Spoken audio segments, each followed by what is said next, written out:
Kate rises early as the first rays of sun filter through the tiny window. Amy snores, sound asleep. Kate retrieves her journal and pen and bundles up in a heavy sweater. She ditches her boots for her running shoes and wanders down to the lake, Frederick on her heels. Rocks crunch under her feet. The boys are up and at 'em. Kate waves at them. A fire crackles warmly in the pit. It is still and peaceful. The air is brisk and oh so sweet. Tarps are tightened and tied over the picnic table. Empty cans and bottles are strewn about, evidence of last night's carefree abandon. Juno and Joe, the two border collies, frisk playfully along the water's edge, but Frederick chooses to curl up in a ball by her feet once Kate settles into a lawn chair. The sun is still climbing, lazily burning off the night's clouds. For Kate, the pace feels like freedom. She gets out her journal and begins writing. Dirt under my nails. Reminders. The muckiness that I was trying to escape. For so long I'd felt dirty, or should I say ashamed. I'd felt responsible for being abused, and stupid for staying in an unhappy, unhealthy marriage. But things are about to change. Kate stops to brush away a fly that has landed on the stark blankness of her page with a swipe of her hand. Cups are overflowing and spilling in this land of plenty. The goose calls its mate earnestly. Chit-chat, chit-chat. Noises in my head. The open road is just over the lake, and I'll be driving it. Road trips are so epic. Like summer of my amazing luck, Ulysses in the first Vancouver Island. I'm coming back. Same, different. Things like that, as they said in Thailand. Kate stops to look out at the rocky beach. She feels heavy with the weight of her uncertain future.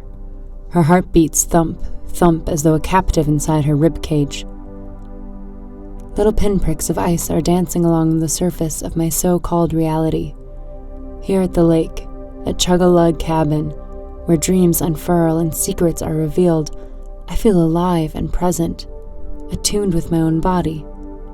The stillness is deafening, like when a butterfly causes an earthquake.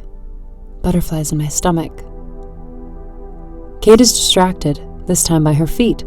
Ice cold despite the heavy socks and sleeping bag thrown over them. She shivers and rubs them together. Frederick is basking in the multitude of stinky scents, letting go of his once leashed fears.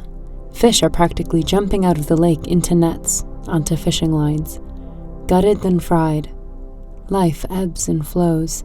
Why are some more, some less? The impact of a dead fish, a smacked mosquito, a father lying in a hospital bed, wheezing his last breath from his tired lungs. Choices, thoughts, meanderings, musings. Some answers, but mostly questions.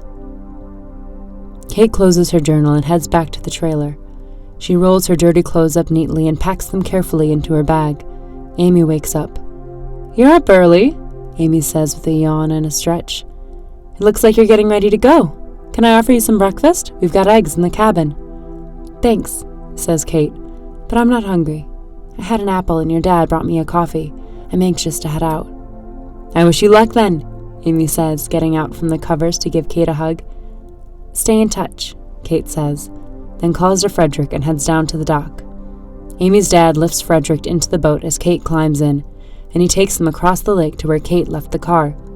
Kate waves as Amy's dad turns the boat around. She searches her purse for her keys and calls Frederick, ready to get back on the open road. On the drive down a sparkling black highway, through a tunnel of nature, Kate thinks of how, in her married life, she'd always been in the passenger seat. This time, it's going to be different. It's all up to her, and it isn't a 1-month adventure. It's her new life.